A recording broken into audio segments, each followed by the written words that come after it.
राजस्थान राज्य के हाड़ौती क्षेत्र का एक शहर बूंदी, जहाँ एक सुकून है। यहाँ मानवता अपने श्रेष्ठ स्थान पर है। यहाँ जो आता है बस यहीं का हो जाता है। छोटी काशी के नाम से प्रसिद्ध शहर बूंदी पर कभी बूंदा मीणा का शासन था। इन खूबसूरत वादियों से घिरे राज्य की स्थापना राव देव हाड़ा ने की थी। अधिकतर बूंदी पर चौहान वंश की एक शाखा हाड़ा ने यहाँ शासन किया है। ये भूमि है उस महान कवि सूर्यमल मिश्रण की, जिन्होंने 1857 की क्रांति के लिए सोए हुए वीरों को जगाने के लिए वीर सतसई की रचना की।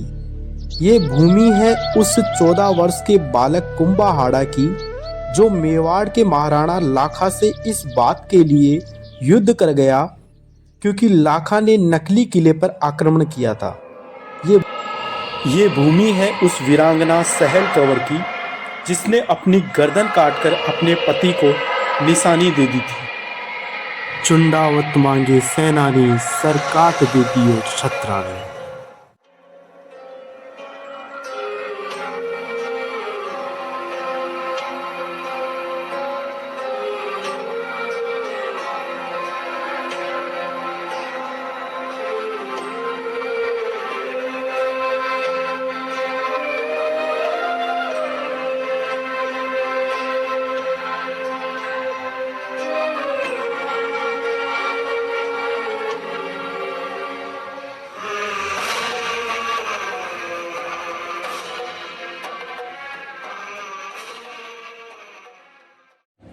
हम चल दिए हैं जयपुर शहर से बूंदी की ओर।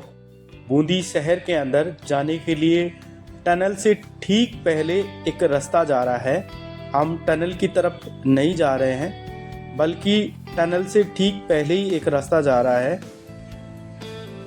ये देखिए, यही वो रास्ता है।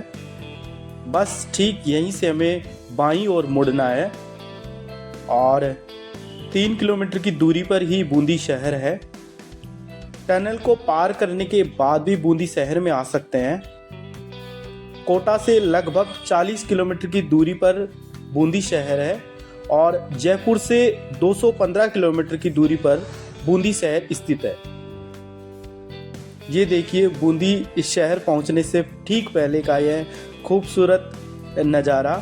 और बारिश के दिनों में तो ये रास्ते बहुत ही अच्छे हो जाते हैं और मन को भाने लगते हैं।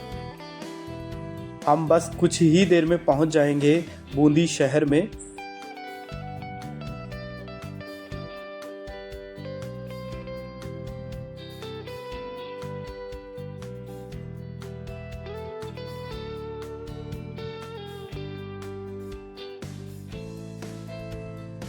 तो अब हम पहुंच चुके हैं बूंदी शहर में। आज हम अपने ट्रैवल में बूंदी के किले को देखेंगे। तो हम पहुंच चुके हैं टिकट काउंटर के पास। बाइक और कार पार्किंग की सुविधा टिकट काउंटर के पास ही है। भारतीय पर्यटकों के लिए ये टिकट 100 रुपये का है।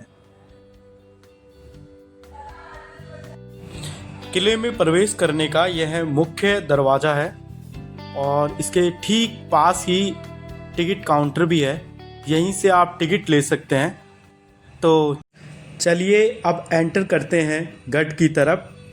आप चाहें तो गाइड भी ले सकते हैं। शुरू में लग रहा है कि यहाँ अच्छी खासी एक चढ़ाई है। यहाँ देखने पर हमें पता चला कि एक रास्ता गढ़ पैलेस और दूसरा चित्रशाला और गढ़ की तरफ जाता है और ठीक सामने गढ़ पैलेस के लिए रास्ता है। हम सबसे पहले पहुँचे हैं हाथीपोल। ये देखिए, हम हाथीपोल की तरफ जा रहे हैं। ये देखिए, यही है हाथीपोल और 2 हाथियों को बिगुल बजाते हुए दिखाया गया है। बूंदी में गढ़ पैलेस की चढ़ाई के 2 मुख्य द्वार हैं, जिनका उपयोग प्रवेश के लिए किया जाता है। हाथीपोल सबसे लोकप्रिय है। यह गढ़ पैलेस का प्रवेश द्वार है। द्वार पर 2 हाथियों को बिगुल बजाते हुए दर्शाया गया है।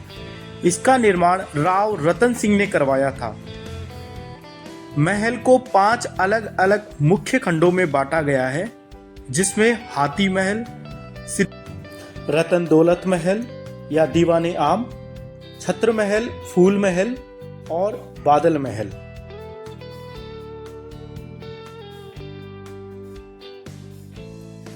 जब हाथी पोल के अंदर प्रवेश करते हैं तो देखते हैं कि दाईं ओर छत्र महल, फूल महल और बादल महल की तरफ रास्ता जा रहा है।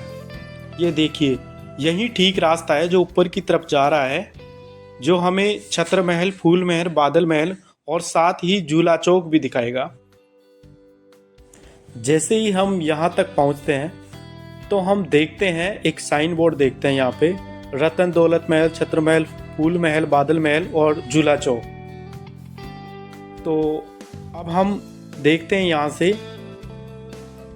हाथी पोल देखते हैं हम यहाँ से, क्योंकि यहाँ से हाथी पोल है जो बहुत ही सुंदर दिखाई दे रहा है। इसको यहाँ से हम अच्छे से देख सकते हैं हाथी पोल को। और ठीक सामने ही आप देख पा रहे हैं यहाँ से दीवाने आम भी दिख रहा है, जो हम बस देखने ही वाले हैं दीवाने आम भी। अब हम ठीक यहीं से दाईं ओर मुड़ जाएंगे दीवाने आम के लिए। हाँ जी, यही है दीवाने आम। दीवाने आम राजा का एक प्रमुख हॉल है और इसका उपयोग राजा आम जनता से बात करने और उनकी फरियाद सुनने के लिए करता था। इसकी दीवारों पर मसाल रखने की अच्छी व्यवस्था है। यहाँ हाड़ा राजाओं का संगमरमर का एक सिंहासन भी है, जैसा कि आप देख पाएंगे इस पिक्चर में एक सिंहासन भी है। ये देखिए, यही वो सिंहासन है जहां राजा बैठते थे। रतन दौलत के छोटे से दरवाजे ने हमें छत्र महल में प्रवेश कराया, जिसे राव छत्रसाल सिंह ने बनवाया है। यह है छत्र महल का चौक और छत्र महल के ठीक सामने ही दीवाने खास भी है।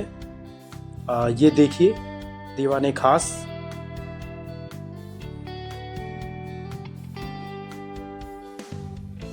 अब हम चलते हैं छत्र महल के अंदर की तरफ। ये देखिए, यही है छत्र महल।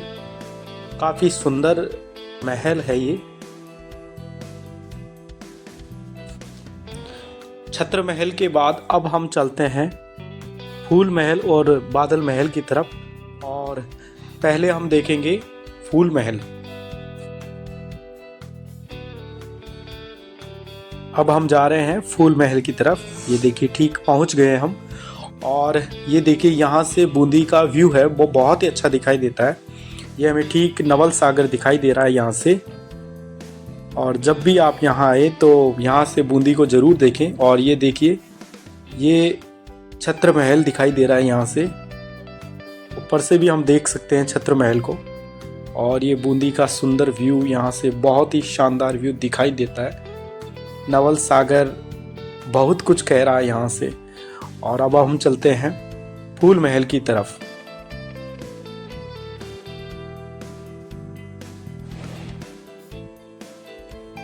जी हाँ, यही है फूल महल। ये देखिए, अंदर जाने की अनुमति नहीं है, तो हम थोड़ा बाहर से ही देखेंगे इस सुंदर से महल को। यहाँ कुछ शीशे लगे हुए हैं और बहुत ही अच्छा महल है ये फूल महल। फूल महल के ठीक ऊपर है बादल महल।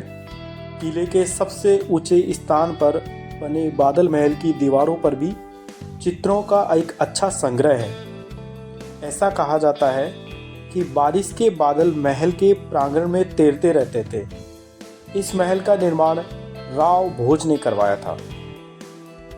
ये देखिए, बादल महल बहुत ही सुंदर महल है ये। अंदर से इसका रंग रोगन है वो बहुत अच्छा करवा रखा है।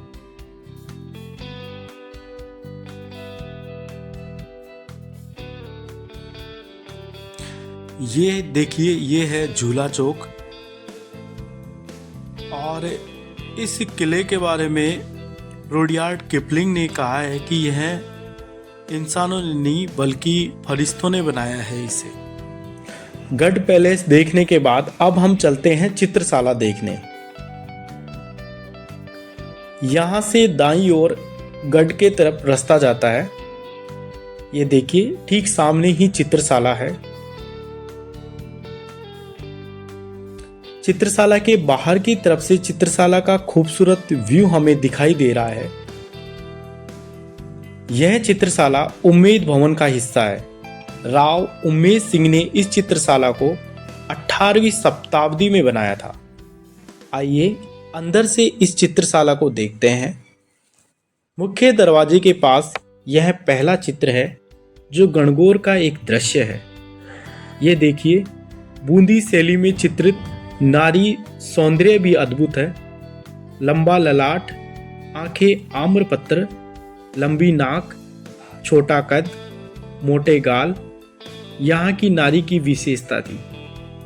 राजस्थान के अधिकतर शहर अपने किलों और महलों के लिए प्रसिद्ध हैं, लेकिन बूंदी को खास बनाती है यहाँ की चित्रशाला। श्री कृष्ण की लीलाओं का चित्र, ये देखिए बूंदी बाजार के चित्र हैं। और ये है सुहावा देवी का सुंदर चित्र आप देख पा रहे हैं जो ठीक ऊपर है। आइए अब हम चलते हैं गढ़ की तरफ। अधिकतर जो भी पर्यटक तारागढ़ आते हैं वे चित्रशाला और गढ़ पैलेस तो देखते हैं, क्योंकि यहाँ ऊंचाई थोड़ी कम है। लेकिन हमने सोचा है कि जब आए हैं तो तारागढ़ को कंप्लीट ही देखकर जाएंगे। रास्ते जरूर उबड़ खाबड़ हैं।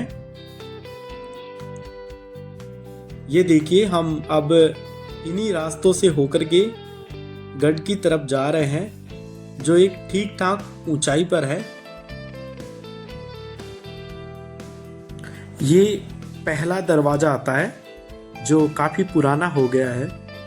इसे पार करते हैं इस दरवाजे को हम।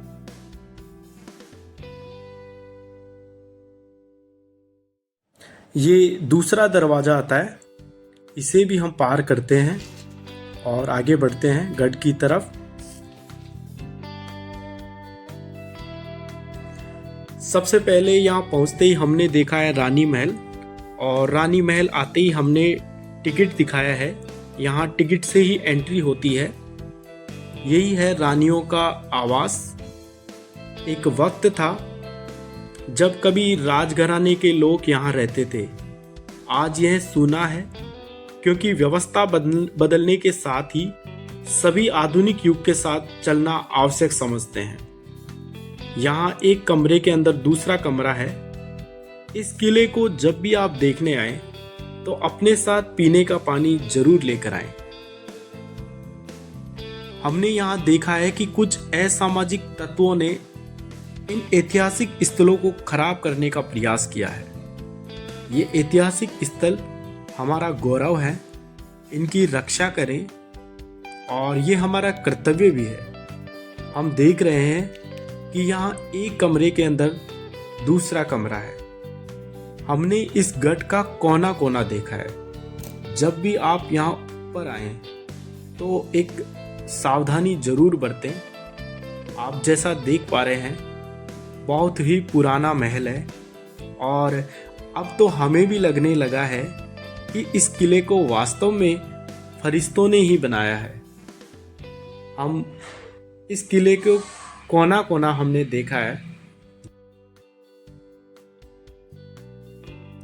हम अब देख रहे हैं एक पानी का कुंड है।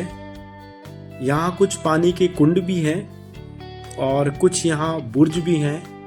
इस किले के आसपास आप देखेंगे तो ये देखिए पानी का कुंड। घनी झाड़ियों के बीच में यहाँ कुछ महल भी हैं जिन पर जाना बहुत ही मुश्किल होता जा रहा है। और अब हम चल दिए हैं, एक और कुंड बता रहे हैं यहाँ पे, तो वो भी हम देख लेते हैं। ये देखिए यही है कुंड, ये पानी का। आइए अब हम देखने चलते हैं। जेत सागर का एक अच्छा सा व्यू दिखाई दे रहा है यहाँ से, तो देखने चलते हैं जेत सागर को। यहाँ से इतनी ऊंचाई से जेत सागर को देखना बहुत ही अच्छा लगेगा। ये देखिए यही है जेत सागर, जो काफ़ी ऊंचाई से हम यहाँ देख पा रहे हैं। और उम्मीद है आपको ये जो गढ़ का वीडियो है वो बहुत ही अच्छा लगा होगा और हमारी द्वारा जो दी गई जानकारी है वो आपको बहुत पसंद आई होगी।